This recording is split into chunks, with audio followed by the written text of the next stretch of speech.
Coming up on this edition of the Point and Click podcast, we're going to talk about PC shortcuts that even Bill Gates doesn't know. My special guest is Al Fasoldt, retired technology columnist for the Syracuse Newspapers. This is the Point and Click podcast with your host, Mark Yapchak. We did talk a little bit about Windows shortcuts back on one of the first podcasts I did on this show. And I welcome you to the show, and you're going to give us some lesser-known shortcuts. And you wrote in your notes to me, even shortcuts that maybe Bill Gates doesn't even know. I say it that way because, famously to me, because I was such a steadfast watcher of the show called Computer Chronicles back in, that was like 65 years ago or something. So they had, every year they had a Computer Chronicles Computer Bowl, and they would have famous people in the computer industry, including Bill Gates and what's his name from Apple, that kind of thing. What's his name, and so one time they had Bill Gates on, the guy from Digital Research. Nobody knows about that company anymore, but it's the company that was the seed for a lot of things that happened later. And one other guy I've forgotten. Anyways, so somebody asked the question, and they thought, Bill Gates is going to ace this question. Say, if you want to delete something in Windows, you use a delete function. But there's another function in Windows for deleting things. What is it? And, and they all looked at Bill Gates, and finally one of the other guys says, Bill's probably thinking of his breakfast right now, so let me answer. And it turned out that Bill didn't know that he put this command into Windows, erase. There's an erase command. There's an erase function. And delete and erase are the same thing. So I never forgot, it's possible to be very rich, very bright. He was really one of the brightest guys ever in computers and software, and still not remember the simplest of things. Let's start with the first one. So why don't I cue them up to you, and you can tell me a little bit about how to do it. So for the first one, you mentioned opening the secret start menu. So my question is, what is the secret start menu? The secret start menu is you hold down the Win key and you press X. So in this discussion, I'm going to say things like Win X. And that means hold down the Windows key and press the X key. You have to do the Windows key first, maybe just a millisecond before. Okay. The Windows key is what looks literally like a 4 panes of glass window. I'm looking at it. Yeah. It's between the Control key and the Alt key at the lower left side of your keyboard. So yeah. Also, I'll put an image up on the screen for viewers of the podcast, but for those that are listening and don't have the video portion, that's where you'll find this Windows key. It's going to be the launching point, the modifier, so to speak, for a lot of these tips that we're going to get today. So that's a good one. So what does the secret start menu include? What does it show you? It shows all the stuff you normally would see in the start menu, because the first thing has a drop down that shows the actual things that are programs, but then it shows how to get to a system menu to change some system settings, and how to get to other things that are part of Windows. So the idea behind the secret start menu is that you don't have to keep, Mary, how do I get to change the size of my mouse pointer? You could you do that one secret menu, and among all those things will be the selection of mouse speed and mouse pointer and so on. So that's really nice. It's really a kind of a crutch for those who are like me. Too many things going on in your head. I forgot my name one day. So it's really just curating some of the more common things, and I'll just give you a couple of examples. On mine, I can do things like check the task manager, for instance, Yes. or go to a settings, or even simply if I want to get to the file explorer to find a file that I'm looking for. It's things like that. It also does things like letting you shut your computer down, which is one of the functions of the regular. Isn't that cool? Yeah. But it gives you all the kind, maybe I would say the more, I'm not going to say more advanced choices, but at least some of the more common ones. But that's a good setting. I mean, I think that for people that don't want to wade through the regular full start menu, that would be a great alternative to it. And again, that's the Windows key and the X key. And my understanding about that menu, when the team, not that I have any secret entry into the minds of Microsoft engineers, but my daughter was a Microsoft engineer.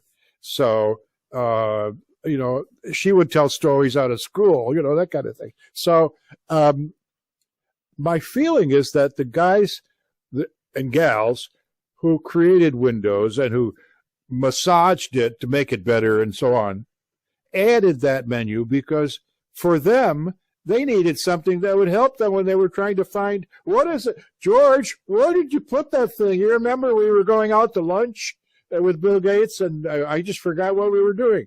So that's really handy to have a crew like that. And there are other areas in Windows that are similar where they're added because somebody who was engineering Windows said, this is too hard for me to remember. So they added a secret menu, and that's one of the secret menus. I'm going to pitch a little bit too.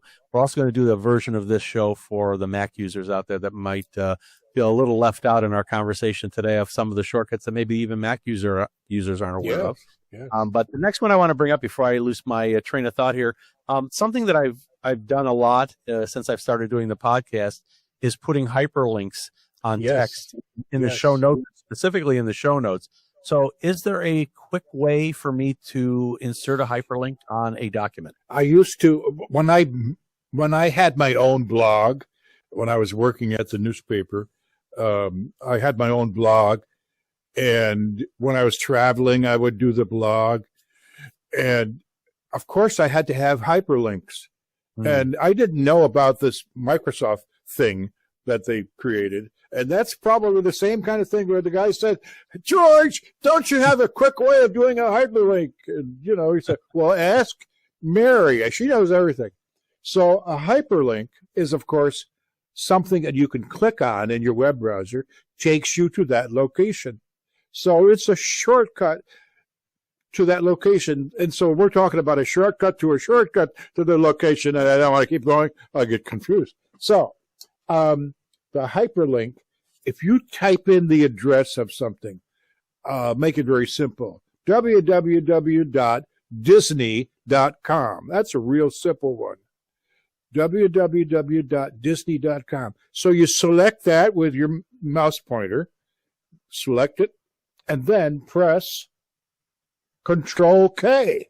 I had to look at my list to make sure I had memorized it. Control-K. Control-K makes Windows, whether it's Windows, Microsoft Word, or some other thing, usually works on everything. Makes it into a hyperlink automatically. And you may not see the added stuff in the hyperlink because usually all it does is underline it. But hidden away is the actual link that says to your computer, hey, guy, go here and go there and do this and say hello when you get there, all those things.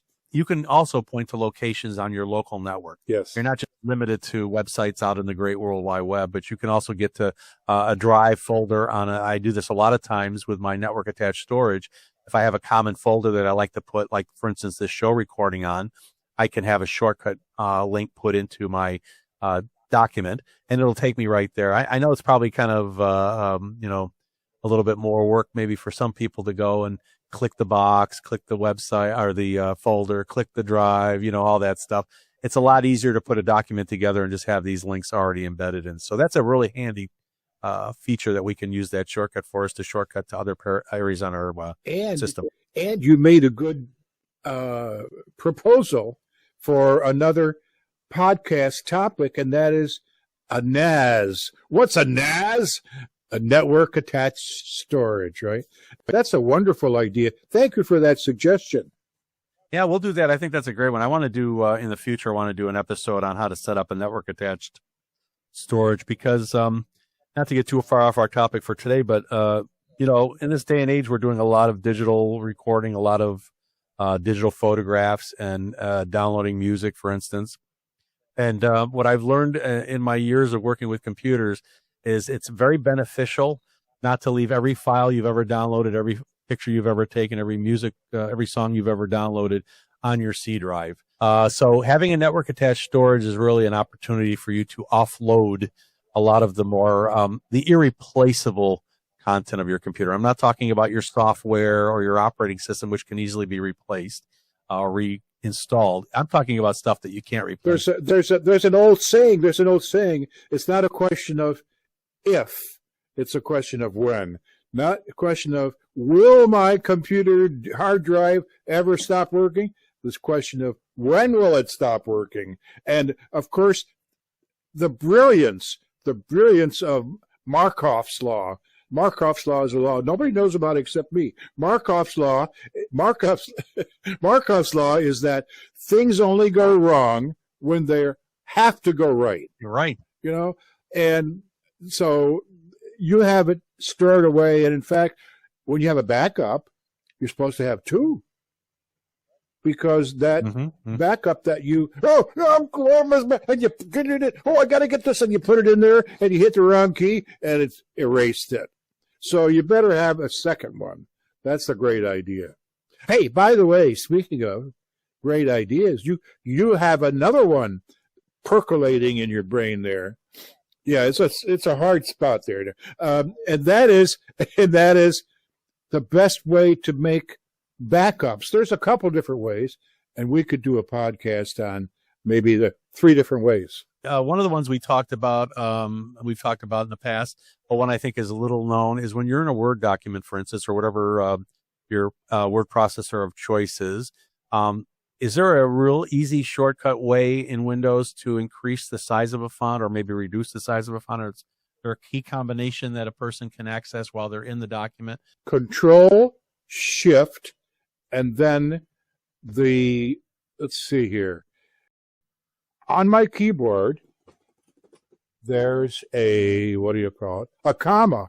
Mm-hmm. And shifting the comma is a pointer to the left, and shifting the period is a pointer to the right. So to make a font smaller, select it, select the words, and then do a shift comma or shift pointer to the left to make it bigger. And there's nothing wrong with menus, There are people insist on using menus when they know how to do it. I use menus a lot when I want to see what possible changes have been made to my software. Now it says if I want to paste without any, what do they say? Without any markup code or whatever. Paste plain text. I can do it like that. By the way, I'll tell you a quick story. This is a real quick story showing how long I've been in the business of teaching people how to use computers. I had a class of older editors because the younger ones already knew how to use the computers that we were rolling out to the newsroom. So I stopped in the hall to talk to somebody. So when I got into the classroom, people had been sitting there and just kind of playing with their, look at this, it's got a keyboard and so on. So one of my oldest friends is sitting there, and I think I can show you there. He's got a mouse, and he's holding it up to the screen, waiting for the mouse to do something on the screen. And I said, George, everybody's named George in my stories. I said, George, what are you doing? He said, I'm trying to get the mouse to work. It doesn't do anything on the screen. So that was a kind of a wake-up call, a really wake-up call. Wake up! Because you can't assume that people know what it means to hold down one key while you hit another. because they don't do that when they type, or if they do, it's a mistake, So it was a big help to my teaching career. That's it. Control-Delete is the one that I always tend to go because it gives you the option to go to your task manager. But is there a more direct way? Well, there's a couple of ways to get to the task manager. The standard way, which I don't recommend because it's like the old-fashioned way, is Control. In other words, these are three keys: Control, Alt, Delete. Control, Alt, Delete. And with modern Windows, that gives you a menu, a box. In the old-fashioned Windows, it would reboot your computer. Control, Alt, Delete. What happened to my computer? I was writing my obituary, and it's gone. Okay, 3 keys in a row. On the left part of your keyboard, there's 3 keys in a row, and that is Control, Shift, Escape. And if you look at your keyboard, those are 3 in a row. Easy to do. Okay.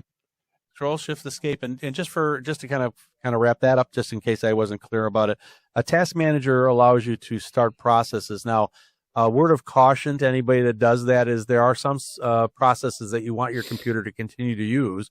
For instance, you wouldn't want to stop the Explorer function because then your desktop will go away, and you'll have bigger problems than just maybe a misbehaving program.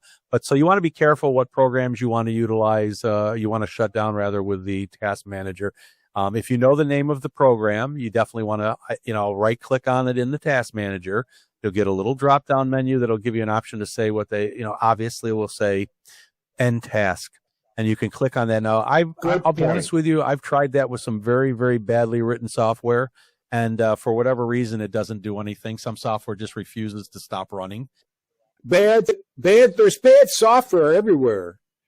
Hey, I remember the days when if you wanted to install Windows, you would use floppy disks, 1 and 2 and 3.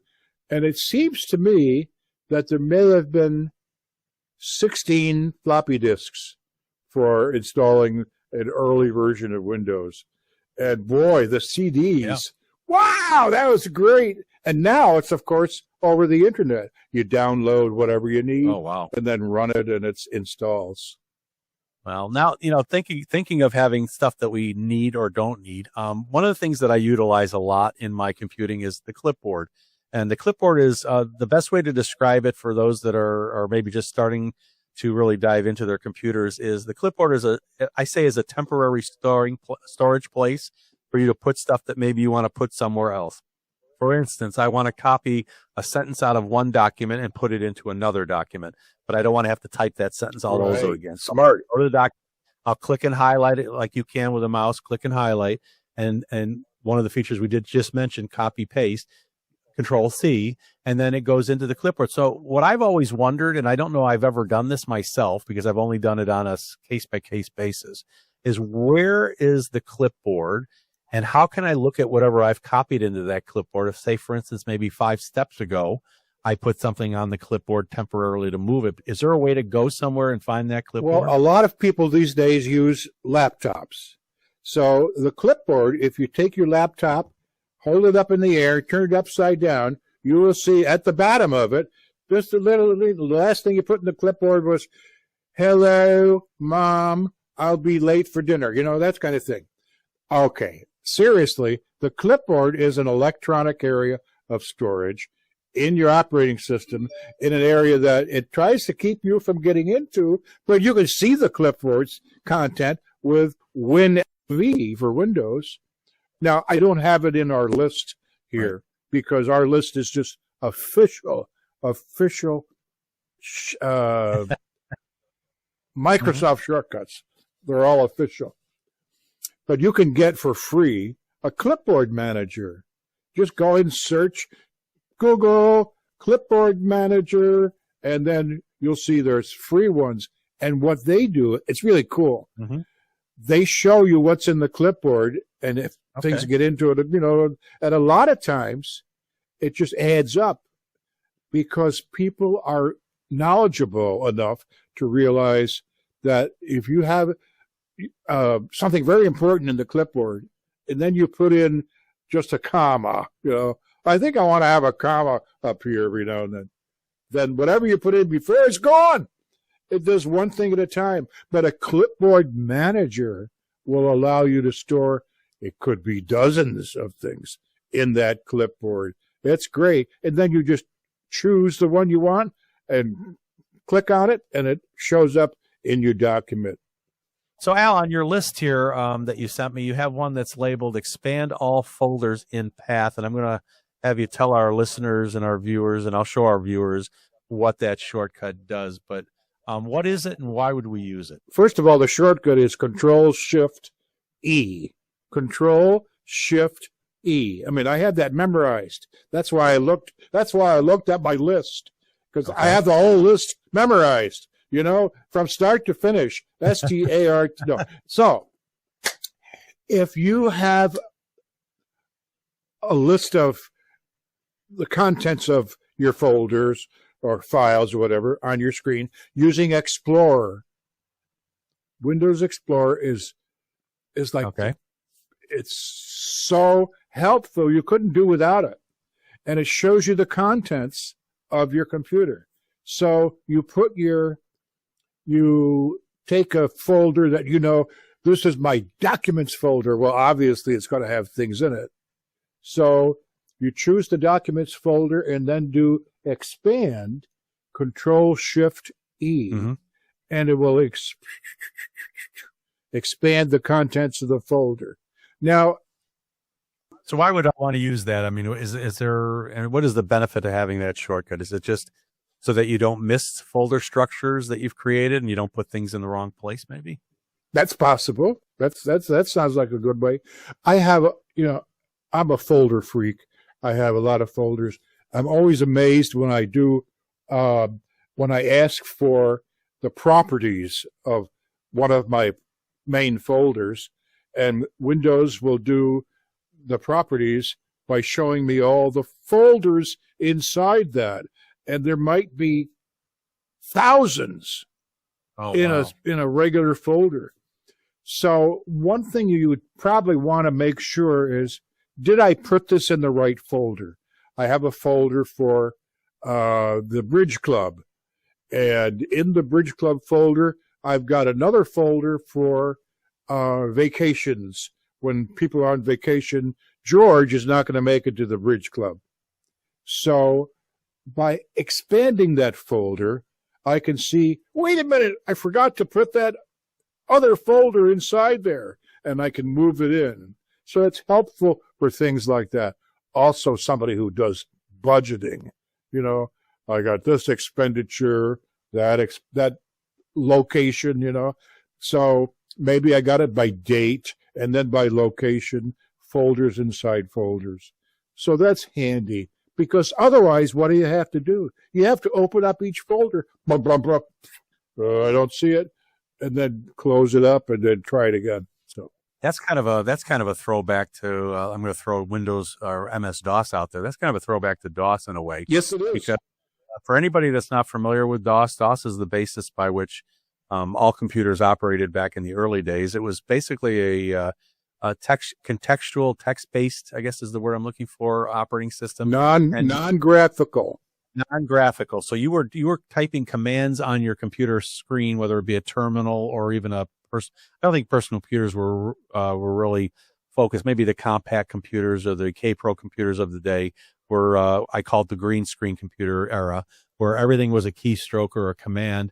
But folder structures and expanding folder structures, you were a much more text-based. So those kind of features were helpful. Oh, yes. Oh, yes. And I had a green monitor in those days. It actually had a green screen. I was so proud of it, because it was the first time that I had a computer that was not just an Atari. It was a PC with a green monitor, and of course it didn't do graphics. It didn't do, not graphics like we think of them these days. It might do a table, show you a table that somebody put together. But that was such fun to do that. And I learned, as you did, I learned how to work a computer that didn't have a mouse. What is a mouse? That's like, wow. And this is, it wasn't until we did the computer show that we were starting to use Windows-based computers, because we started around prior to the launch of Windows 95. We were actually using Windows 3.1, which, if you remember, was 3 versions up from the very first Windows that was released. But it was a very basic, it didn't have a lot of features like we mentioned in our conversation on our podcast about predictions. We talked about not having a way to get on the internet. 3.1 didn't do that. 95 really didn't even do that. So even Windows 95 didn't do that, unless you added a couple of features to it. Bill Gates said the future of computers is going to be was it fax machines or something to that effect? Fax machines. Thank you. Fax machines. I was trying to think, did he really, my mind was going, did he really say that? He did. Fax machines. And so Windows 95 came with a fax program. Yeah. And you could fax a block of text to somebody, you know. I suppose that made sense if you're not very bright, but Bill Gates was very bright. So why it made sense to him, but nobody else, I don't know. Who knows? Well, it's like anything else. I think it's one of those revelations you have as technology evolves that you're like, well, I think that demand came out before the ability to create that demand in the Windows system. Yes. So it did. People said, hey, I think part of that was the launch of AOL and CompuServe, and if you remember back in the day, GE, I think Delphi. Genie, yeah. GE Genie, I think there was Delphi, there was Juno, there were a bunch of internet providers at the time. So it really drove demand for that feature in Windows. And I think that's why in 95, 97, when they launched the revised version of 95 and then eventually came out with Windows 98, that was going to have those features as part of the basic operating system. But, you know, demand drives technology as much as technology drives demand. That's true.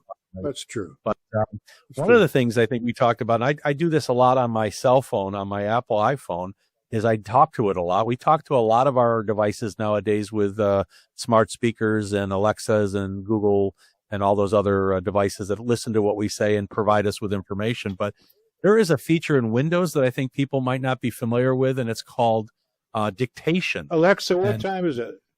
Good afternoon, Al. It's 3:47 p.m. Oh, it wasn't very loud. I got it. I put Alexa off in a corner. I'm sorry, I got you off in a corner. Oh, we talk to devices every day, but there is a feature in Windows that maybe the listeners and the viewers don't know about, and it's called dictation. It allows you to talk to your computer. If you have a microphone hooked up to it, you need a microphone, obviously, or a headset with a microphone, and you can actually talk to the computer. And in fact, I think now that we're moving into the era of AI, and software and hardware and operating systems are incorporating those AI features into them, you're going to be finding yourself talking to your computer as much as you're talking to those smart devices. So is there a feature in a shortcut that gets me to the mode where I can talk to my computer and it can take down what I'm saying? Well, first of all, it used to be that if you were found talking to a block of metal and plastic, you're talking to it, they would have you arrested. You know, they would carry you away and put you in a dungeon. What an idiot! He's talking to a piece of plastic. Yes, there. But let me point out that there's 2 wonderful ideas that Microsoft put into Windows. One is the narration feature where Windows talks to you, and the other is the dictation feature where you talk to Windows. I mean, what else? You know, I guess you could both talk at once, and that's Duolingo. I don't know. You know, you can do that with your phone. You can do the narration, and it picks up what's going on. It's much more accurate, at least with my iPhone. And you got an iPhone too. It's much more accurate than the captions on TV. You know, when somebody's doing this and he gets behind. No, your phone can pick up even the weirdest. You know, like it comes from somebody who was born in Czechoslovakia and then moved to Bella and then came to the U.S. Who knows? Okay. How do we get to the dictator? Ice. Yes. Yes, sir. Yes, sir. So how do we get to the dictation menu, and how do we get to the dictation menu is Win H. And don't ask me why H, because it's a heck of a good idea. I think the guys at Microsoft, you said, well, why not H? H? Yeah, it's a heck of a good idea. So Win H. Now, you probably have to set up your Windows software to be able to understand that you're going to talk to it. So if you go into the system menus and so on and search for dictation, it will help guide you to setting up dictation. But once you've set up, then you do your control, then you do your Win H, and for a heck of a good idea. See, it'll stay with you forever. So you've gotten a way to record what I'm saying now. Now I have what I have written down. Now, say I want to have the computer talk back to me and read what I've just told it to dictate. And there's a shortcut for that to activate the narrator portion of Windows. The narrator, and it used to be some old Texas cowboy did it, but he passed away. So now it's done by the computer itself. The narrator is Win Control Enter. Win Control Enter. Now on some keyboards, it says return instead of enter. Button. Scan off. Heading. Scan. Narrator window heading level 1. Welcome to Narrator. This is Narrator Home, where you can get help. Access your settings. Exiting Narrator. Well, there you go. Did you hear that? Did I hear it? It was like, yes, sir. Yes, sir. I'm activated. And so you were doing what? What were you doing then? I actually just did what you said. I did Win Control Enter. And what it did was it pops up, and I'll show this on the video portion of our podcast. It pops up a screen, and it literally just starts telling you everything that it sees on the screen. So it's actually narrating. You can narrate everything you see on the screen, or you can narrate just a menu item or a command. There's a lot to it. So when you open it, you're going to be kind of maybe overwhelmed a little bit of what it can narrate for you. But you can be really selective about what you want a narrator to tell you. You don't need it to have it read every Windows heading or every icon that's on your desktop. You can have it just narrate what's on a document, for instance. That's a fabulous idea. Can you imagine somebody who's blind or drunk? Either way. Or both. Yeah. I know some people like that, I think Windows tried a little bit of that back in the past with, you remember Windows Bob? Oh, my God. Or oh, my God. Clippy. Yes. It tried a little bit, narrating to you to help. And I can see value in it for my spouse was was disabled and had trouble reading books. So having something that could narrate a screen was very helpful for her to be able to read, stories. Indeed. And that was an early thing that they did that put the whole idea forward so that we would say, that's a good idea. And where else can we get it? Now it's in phones. It's in everything. It's in my dog does it. He comes over. Well, it's a good morning to you. It's amazing. He's got a narrator built in. My next question is, and I've done this myself, and I had a friend, he passed on last year, but he was very fond of what I call, or what he called, keeping track of everything on his desktop. And he used what they call screen capture. He actually went to the degree of downloading software that made that a little bit more flexible. Yes. But there is a feature built into Windows that allows you to capture your screen.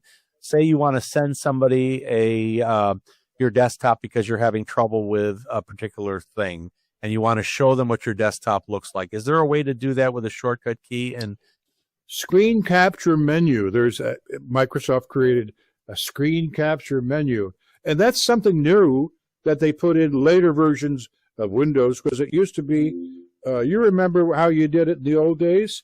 It was control print screen. Control and then print key. Print.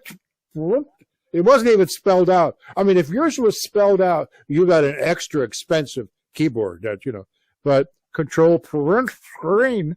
But they added the screen capture menu, Shift Win S, or I've got it written here, Win Shift S. Actually, one gets the other, so that's okay. Win Shift S. And Win Shift S gives you like you can't do it wrong because it guides you through. Do you want a whole screen? Do you want just a window? Do you want to make an area? If I told somebody to do that keystroke control print screen, their first reaction would be, but I don't want to print my screen on my printer. I just want to copy the image of it. That's what it was for originally. It was to print your screen. And of course, in those days, the screen was just text. I mean, what would you do if you're trying to print a screen and it's a picture that you wouldn't want your children or your parents to see? You know, it's what's her name, the singer. You know, control print. Yeah, that's the standard one. But now it's Win Shift S, and that gives you a menu. And not only that, it's so cool because after it makes the copy of whatever you want to do, it shows you at the bottom right of your screen. There it is, and you can click on that. Open it up. Hey, here's what I just did, and then it has a menu of what you can do with that. You know, you could fry potatoes with it. You could send it off to. It's just so clever. One of the and I didn't know until I started finding out how Microsoft's engineering teams work. They have engineering teams that just do a few things. The idea is you make it faster, and then the teams meet. The teams meet once a week or once every year, or anytime they feel like it. So they had a team, for example, to do the start menu, and it took so long they broke it up. Say, okay, guys, you do A to H, you do I. They would get together and argue. So they finally went back to George. You are doing all of Windows. The rest of us are going to sit and watch. And George did a great job because he came up with some of these things that are wonderful. Now, the screen capture, sometimes that's the only way that you can show somebody, you want to see this. Or maybe you've got a glitch. And the glitches live in a little house down the bottom of the street. The glitch, and you have to show them what that glitch is like. Another thing, and I don't know if anybody else does this. Maybe nobody else does it. It's like, I'm just crazy. I will have an appointment coming up. Let's say it's at the VA. I will have an appointment coming up, and it's in an appointment book, and I can open that up on my screen. So what I do is I make a screen capture of that appointment, and it's now in my photos collection. And I can always get my photos collection open because there it is. It's also Google Photos sends your photos around to your other devices, such as your phone. Wow, hey, that's cool. So in my phone will be a screenshot of that appointment. So I don't even have to look at, where's my calendar? George, have you got my calendar? No, it's in your phone. Oh, okay. But there it is. That's a great way of keeping track of things. What I was going to add a couple more to that list of things that you can utilize screen capture for. One of the things I was mentioning, a friend of mine who's passed on last year, but one of the things he also liked to do, because we all have to use login names and passwords on websites we go to, whether they're bank websites or other sites that require a login. He would take screen captures of his login page with his username and password, and he would store them in folders. Technically, it's probably the safest way to go rather than doing a text document or typing it into an email, because as you're well aware, there are, I call them sniffers out on the internet that will just sniff traffic that comes over the internet. Yeah. And they are able to extract strings of characters from emails and whatever is being transmitted. And you type your email and your username back to back, which most people would probably do, and say they actually label it username is this, password is this. A person now has your username and password, and if they can connect the dots and connect it to your accounts, they now have your information. Steal it and steal your password. So I highly recommend. I tell people this. I was taught this lesson from an IT gentleman that I worked with through where I work, and he said that don't ever send me a password username through the email.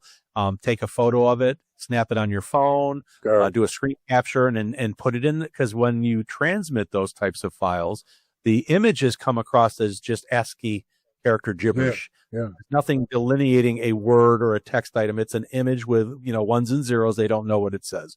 So safety number one. The other use for a screen capture, if somebody's looking to utilize this particular shortcut, is for when you're troubleshooting a computer and you have a pop-up window and the technician you're talking to on the phone says, can you tell me what that pop-up window said? If you don't have an image, generally the pop-up menus can be, or messages rather, can be cryptic and hard to remember. If you do a screen capture of an image of your pop-up window and store it on your computer, you could submit that to the technician and say, this is the window that popped up on my computer. Can you help me with this particular error, I guess? Very smart. Very smart. So, Al, I know there's a shortcut for getting to what is labeled the Action Center or the Notification Center. There's actually two features in Windows 11, and there are shortcuts associated with those. So things like being able to select and choose my Wi-Fi network, or being able to adjust the volume level, or maybe I have a Bluetooth keyboard or mouse that I want to make sure is connecting. What is the shortcut for the Action Center, and what is the shortcut for notification? Okay. And that lone Microsoft guy, everybody else was gone. They had a badminton tournament, so he was all alone, and he said, now I can make my own decisions. And he said, Action Center, Action A. So Win A opens up the Action Center. Win A. What a smart guy, What would the A stand for? Let's see. Alexa? No, that's okay. So Action Center and Notification Center. That's the thing at the far right, lower right, that opens up if you want to read I'm it, not quite sure or how you don't to want to do read that. that, So Win N for notification. A smart guy. We need more guys like that. The Action Center are things like Wi-Fi settings, Bluetooth settings. If you have a laptop or you're running on battery power, whether you're in airplane mode, which is a way to minimize the amount of drain. You fly in airplane mode. Which is a fine feature if you know exactly what settings it's going to minimize or diminish. And also things like, if you have a laptop, you can turn it into a mobile hotspot, or you can do... Not on the stove. Not on the stove. Don't do it on the stove. Like that, or just even a simple controlling your volume. Sterno can is okay, but don't put the laptop on the stove. But notifications, just to kind of clarify, notifications are things like you maybe have a pop-up from a program that you've installed that is alerting you to a new version of your software is available. Would you like to download and install it? That's kind of what a notification is. Or it's handy if your mail software makes notifications like mine does. Wow, that's cool, because Mark says he's not going to be doing a podcast tonight because he can't stand my jokes. Okay, all right. That's the mute key. No, I'm kidding. That's the mute key. But no, so those are two good features, and that's actually I didn't say this earlier, but one of the notification features is your calendar. Now, the calendar on Windows, I'm going to be honest with you, and I've said this to a number of times to people I talk to. I go, it's not enough sometimes just to see what day of the week it is. If it's not a calendar in the sense that you can put information in it, and at least not easily. I don't know if there's a way to do that with Windows Calendar, but I can click on the date and I can say, oh, I want it to be the 5th. Well, it doesn't really do anything. It just highlights the number underneath the day of the week. So it's not really as useful as maybe just telling you what day of the week it is in case you're confused and don't know. But that's the limits to notification, really. There's really not a lot you can do with it outside of that. But one of the other things I wanted to get to before you do run out of time is when I'm on a computer and I have multiple things going, I mean, one of the wonders and beauties of Windows is it can multitask multiple things. Does a great job of it, too. And so I might have, like today for the podcast, I have the software that I'm using to composite my image to put into the software on another web browser of the actual interview we're recording, plus a page on the website that I want to highlight to keep us on track for our shortcuts. How do I go between those windows? What shortcut keystroke should I hit? One of my favorites. Cycle through those to say, is my camera on still, or is this document still here? What do I do? One of my favorites. You hold down the Alt key ALT, the Alt key. A nice key because it's an alternate way of doing something. Alt, and then the Tab key. You don't use the Tab key very much these days, Alt, Tab. And Alt, Tab opens up windows. You can say, oh, look at all I got this. I got 16 windows open. And so you could actually delete one from that list. You can actually make it bigger so you can see it in detail.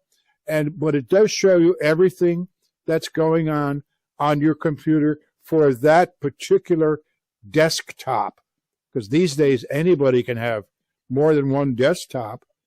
And we could put that in another podcast. That's great, and that's something that I've also told people to use when they lose track of a window, for instance. Yeah. Because with a multitasking system, it sometimes is easy to have windows underneath windows, and you lose track of what's open. It also helps you maybe check to see if maybe there's a program window open that you maybe forgot to shut off, and you want to maximize the resources of your computer and not run unnecessary software in the background. So you can Alt that tab through and get to the window of the software and say, okay, close, and then you minimize it. It just shuts down. Let's go to one that might be a little more obscure now. I oftentimes I want to delete something permanently versus having it stored in the clipboard. Is there a shortcut keystroke combination that will allow me to delete something permanently that I don't want to recover later? Well, I think we're talking not about the clipboard, but about the recycle bin on Windows, the trash, Windows trash. And when you delete something by selecting it, hitting your delete key, that kind of thing, it goes into the trash. And why does it go into the trash? What's wrong? Well, all of us have had this experience in our lives at home or at the office or in school, Where did you put that, George? I put it in the trash can. Go get it now. So you go to the trash, bring it out, straighten it out, here it is. You have to get the tomato sauce off of it, it's like, so that goes, same in Windows. You go you send something into the trash, delete it, it's in the trash, and you can open it up just by opening up the trash can. The recycle bin looks like a trash can to me, but they call it recycle bin because the Mac preceded this Windows here, and the Mac called it a trash can. So what are we going to call it there? Do you guys do any recycling? No, George, we don't. Well, if you did, you'd say, put it in the recycle bin. Okay, George, okay. So that's a more destructive way of getting rid of something that you maybe deleted. A lot of times you'll get a notification pop up when you're deleting a file that might be too big. I've had that happen where it says this file is too large to delete. Yes. Do you want to just delete it permanently? And it'll skip the recycle bin step. Yes. So that's one way to do it. Something really big, hundreds of gigabytes or whatever. I mean, hundreds, something like that. Okay. So, blah, blah, blah, blah, blah. So, I don't even, because I do this all the time. You hold down the Shift key and hit the Delete key. Shift, Delete. Something is selected, you do a Shift, Delete, and the cool thing is, instead of saying to you, do you really want to get rid of this? At least in my experience, maybe it's because I've set up Windows differently, I don't know. But it goes in and just gets rid of it right away. And by the way, if it says, you can't get it back, guess what? You can't get it back. No, it's gone. It's erased entirely. So the safest thing is always just to use the trash can or the recycle bin, because at some point, Windows will empty it for you, after so many weeks or whatever. And you can change that so that the recycle bin is emptied after 5 days or 7 days or whatever. But that's handy for, oh my gosh, I have rescued myself from stupidness, rescued other people from stupidness. No, other people are not stupid. I am. sometimes. For those listeners and viewers of the podcast that see the video version of this, we're going to have a complete list, as I mentioned earlier in the podcast, on the Point and Click website. A downloadable list, yeah. It'll be in the show notes, but for those that are listening, it's pointandclick-podcast.com. Is that all? Is that all together? Point, no space, N? No space, yeah. It'll be point N, the letter N, click, all one word, -podcast.com, and that's our website. You'll get that information when we do our upcoming Mac version of this Shortcuts podcast. We're going to show a link on that website as well to the Mac version of that. But I want to thank Al Fasoldt. He's been a joy to talk to today. We had a conversation prior to the podcast. It was very entertaining, and I think if don't encourage me.